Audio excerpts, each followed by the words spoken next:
Today's Scambaiting begins with an enigmatic message from someone calling themselves John Belcher. The message says, "I have a business proposal for you. I need your assistance. Get back to me with your response and I will forward more information to you." Well, how could I resist?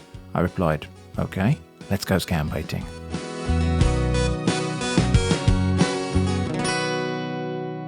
John Belcher replied with his scam template email, which for once wasn't the classic dying rich philanthropist widow story, but was another slightly less popular but still common scam scenario. Let's take a look. "Thanks for responding to my email. I'm currently in Guam after being redeployed from Afghanistan. I need your help to secure a consignment worth $7 million. The funds are surpluses from previous contracts executed by my department and were found during a raid in Mazar-e-Sharif, a suburb not too far from Kabul, where Abu Bakr al-Taliban sub-commander and al-Qaeda group leader Abu Bakr used as a hideout. As I work for the government, I'm not allowed to keep any cash on me. I deposited the boxes at a private diplomatic security firm that is mostly used by our armed forces and can send goods easily to anywhere in the world without having to go through any customs or inspections at any point of entry or city centre. I told them the box contains fragile family personal gifts, so they won't know what's inside. My desire and purpose is to have the security company in Afghanistan deliver the boxes to you for safekeeping until I return to the US mid-next year after my redeployment. The consignment is presently with security company in Afghanistan. I received a message from the security company that they're having some administrative problems, and they are on the verge of folding up because there was an inside attack at the depot in Afghanistan after the US troops left, and all properties deposited have to be evacuated to Brussels, Belgium. The security company has informed all their esteemed customers to come and claim all of their boxes and packages deposited with the security company, and that any package left unclaimed within the stipulated time will be confiscated. I contacted you because I do not have anyone that can help me with this. The deal is 60-40 split, 60% for me and 40% for you. Once you receive the consignment, take out your 40% and save 60% for me until I return to the US after my deployment. Will you still help? I need your urgent reply in this regard." So yeah, the soldier smuggling looted treasure scenario. But there's something the scammer forgot to mention. I replied, "Gosh, I'm not sure. It sounds like a risky business to be mixed up in. If it was 100% risk-free, I imagine you would have mentioned that. Therefore, it must be risky. So for that reason, I'm out." As an afterthought, I also wrote, "Why did you say it was a business proposal? That's nothing like a business proposal. I thought it was going to be about shoes or cookware or something." Scammer John Belcher replied, "No risk on this is 100% free." Well, that's good, I suppose. If there's one thing I hate, it's paying for risk. Anyway, I feel like you probably should have led with that. If there was a risk, though, what sort of risk might it be? The scammer ignored my question and just sent the second template email, which contained the usual assurances that it was strictly legitimate, a very badly forged fake ID card, and an admonition not to trust anyone. And of course the request for my personal information. You know, the sort of information you should never share with a stranger on the internet. I decided to pick up on the assurance of it being 100% legitimate and free risk, and said, "Only 100%?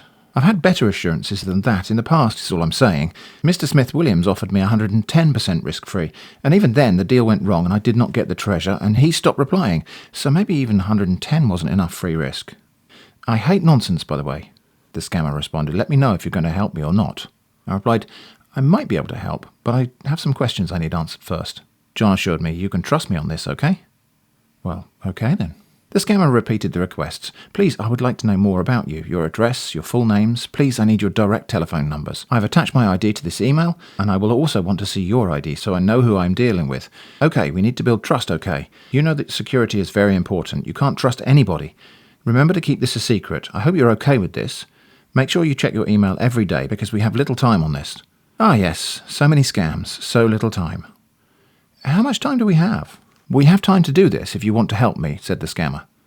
"Okay," I said, "but how much time specifically?" The scammer asked, "How much time do you need? Let me know." I replied, "This is ridiculous. I hate nonsense. Why can't you just tell me exactly how much time you have?" His hand forced, John Belcher said, "We have 2 months to do this." "Oh, okay," I said, as though relieved.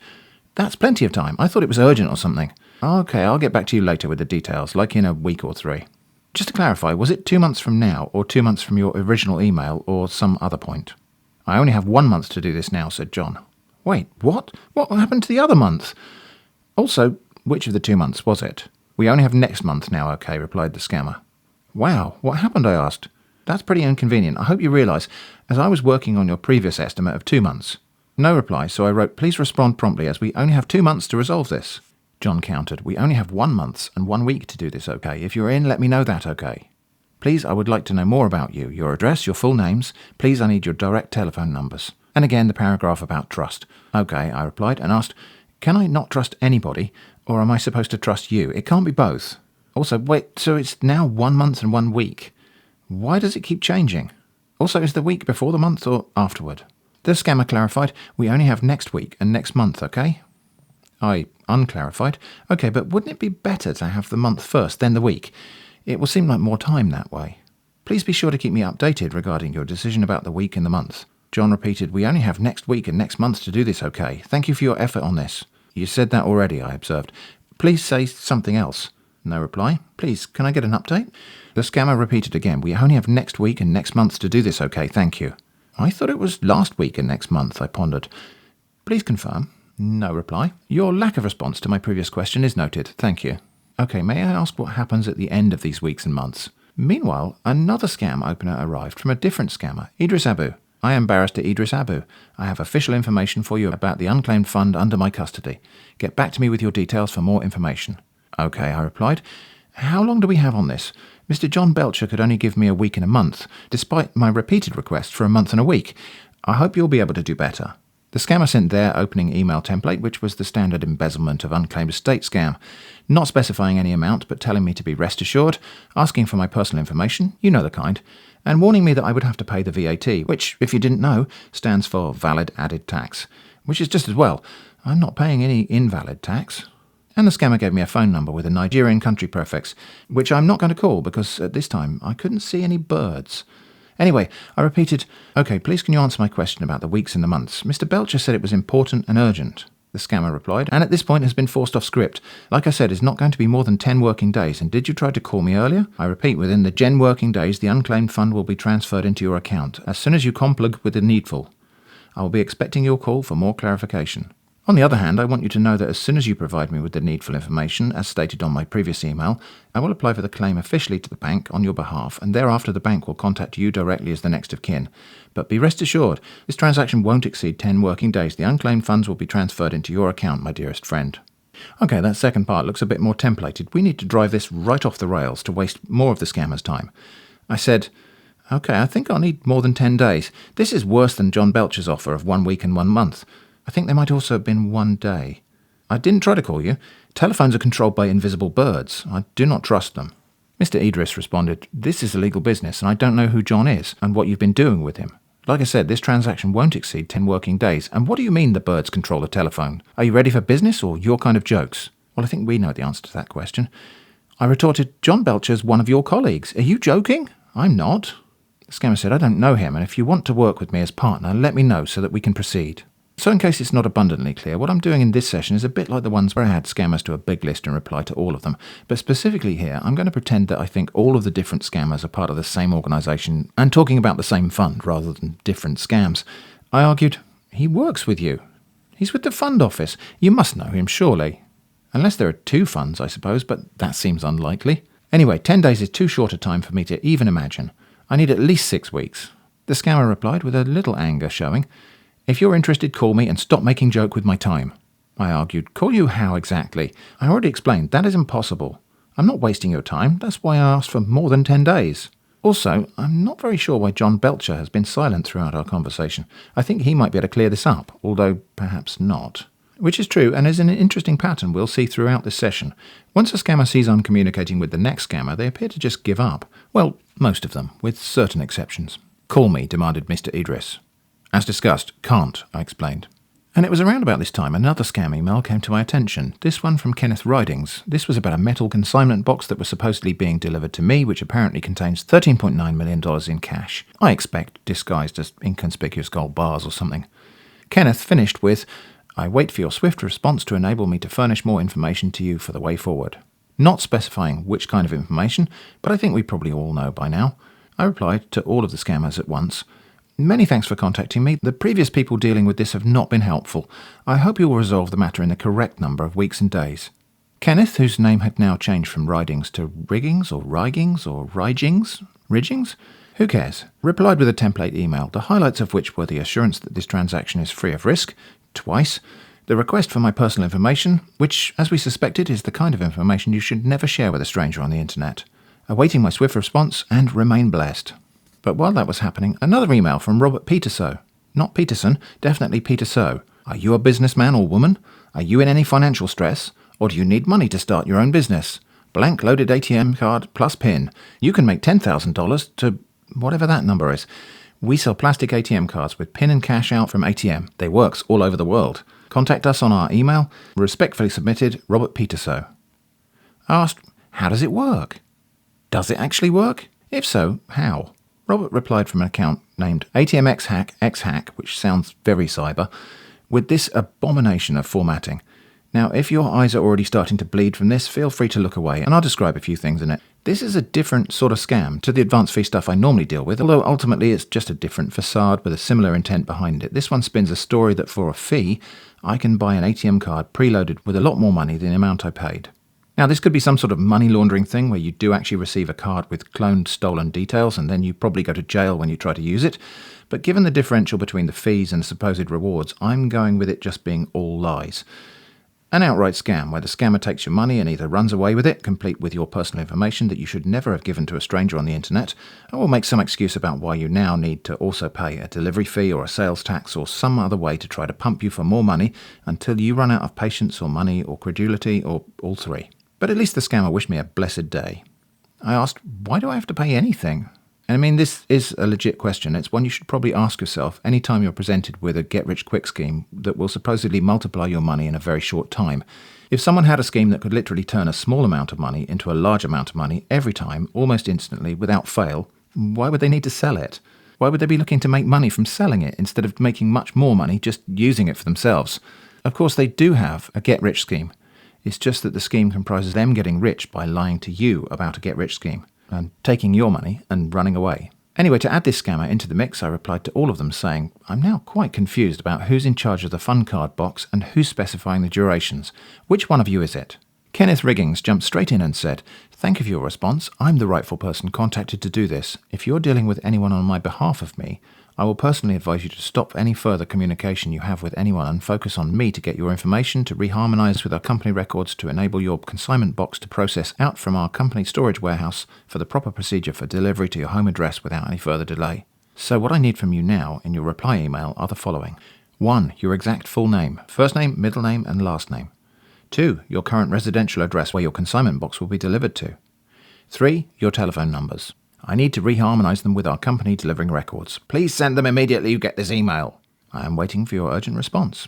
I replied, many thanks for clarifying that. So, have you taken over this case from the other people? I've copied them in on this message as communication between yourselves sometimes seems unreliable. Before we move on to the business at hand, please could you tell me how long we have? I would like it to be at least 6 weeks, preferably 2 months. Kenneth was confused. Thank you for your email. Why 6 weeks or 2 months?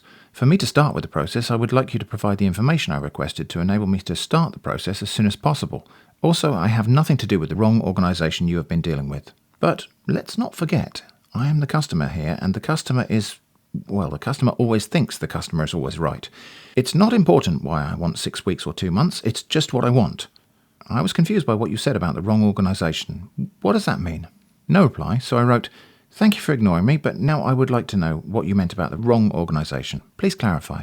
But while I was waiting for that, another scammer, Bill Winters, appeared with a story about a long overdue compensation payment of $1.2 million, which frankly is an insultingly small amount compared to the other scammers, but which would apparently be given to me on a platinum debit card. Shiny. As usual, there was a request for my personal details. Do I even need to say it?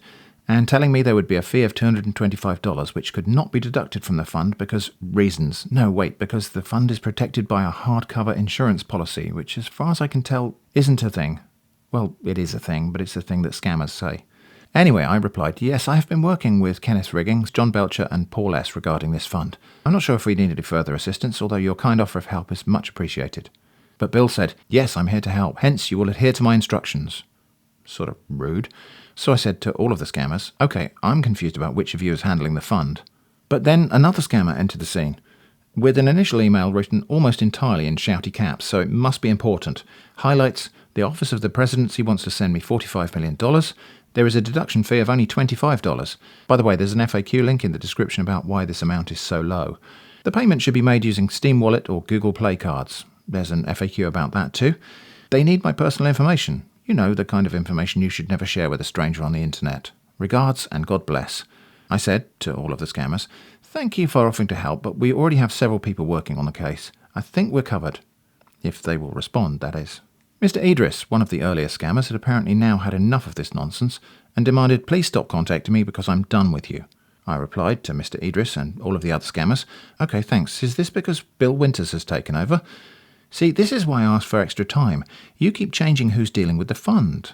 Bill Winters tried to grab the wheel, replying, "Yes, it is," and quickly jamming another template email in there, repeating much of what was in the earlier one, but adding that it was 100% legal and risk-free. I replied to the group, "Many thanks. It looks like I do have to deal with you now after all, as Mr. Idris said not to contact him anymore. Please, can you explain why it keeps changing like this? Every time we seem to be making some progress, a new person is dealing with the fund.